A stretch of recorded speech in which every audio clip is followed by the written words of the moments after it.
Good morning, St. Francis. Good morning, people of God. It is Wednesday, the 31st and final day of the month of January, our first month of 2024. It is Wednesday of the fourth week of the year, the fourth week in Ordinary Time. It is also today in which we remember St. John Bosco, one of the patron saints of young people whose life was dedicated to trying to form young people in the ways of the faith in a way that was not basically lockstep in just following rules and regulations, but in one that was embracing life and embracing life to its fullest in many ways. A fitting day in which we celebrate our fourth day of Catholic Schools Week here with our community mass, which will take place in our church right over here. This is our Mémorial garden, by the way, in case you've never seen it before. So our second grade? No, third grade. Third grade is leading us today in our Mass, and is also today, for those of us at St. Francis, it's also the anniversary date, the 15th anniversary date of ordination for our associate pastor, Father James. So we wish him a happy anniversary today on his 15 years of priesthood, of service in God's church. Our readings for today, again, there are no readings for Catholic Schools Week particularly, so we do the readings of the day. And although the readings for John Bosco, we'll keep the readings for the day. So David has again assumed now full leadership. There's some stability within Israel itself. However, David makes blunder after blunder after blunder, which again shows you that God can use people who constantly make mistakes, who constantly screw up, to be able to carry forth God's plan.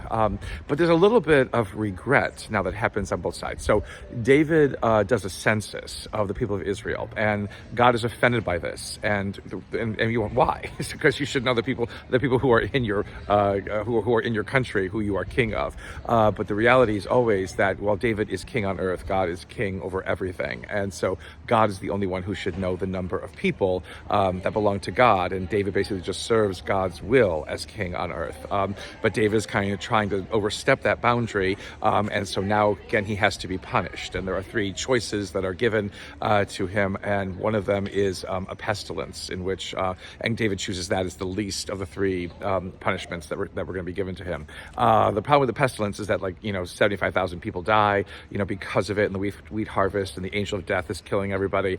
And then God regrets deciding that this was going to be a punishment. So, David regrets having counted the people, then God regrets having punished David. Just a bunch of regrets. Again, God is second guessing God's self. It's always very interesting in the Old Testament. It is not the God who grew up, who grew up in the Middle Ages, who knows everything and is immovable, and Thomas Aquinas and everything else like that.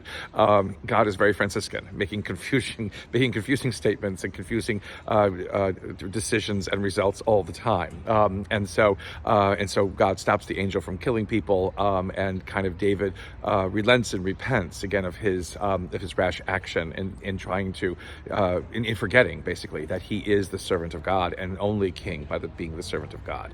Still, God is able to use David, and that's the most wonderful thing again that we can take from this, is that even with David's problems and his blunders and all the mistakes that he makes, basically God is able to use this mess that is King David, and allow King David to be able to represent what it is that God wants Israel to be and become.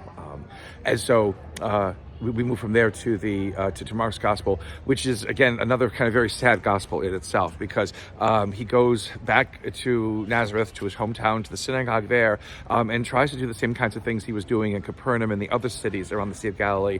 And everybody basically can't get past the fact that isn't this little Jesus, again, little J-boy, whatever it was, who basically grew up with them, who's the carpenter's son, who doesn't do anything more than just make tables and chairs and things like that. And how can he speak in the way that he's speaking, and how can he do the things that he's doing? And so basically Jesus is not able to do anything, except, as it says, cure a few sick people by laying his hand on them, and that's about it. And the whole tagline, in this passage, that a prophet is not respected, even especially in his hometown. Again, people cannot get past, what they have decided Jesus is, or what they have prejudicially, made Jesus out to be, which is just like one of them, which is true in so many ways. But yet there is this more that Jesus is revealing. Again, it's a lesson for us, perhaps, in rash judging constantly, in so many ways. ways, in so many shapes and sizes, the things around us, especially our own brothers and sisters. To basically just say, this is all that you are, you can do no more, is not fair to them or to us. And being able to unlock, the power and the potential of a person's life in our own life, and what that life can become and what that life can give us. Do not judge rashly, because we may miss out on wonder and beauty in our lives. Perhaps it's a lesson to learn today. Continued happy Catholic Schools Week, St. Francis and people of God. May the Lord give you his peace.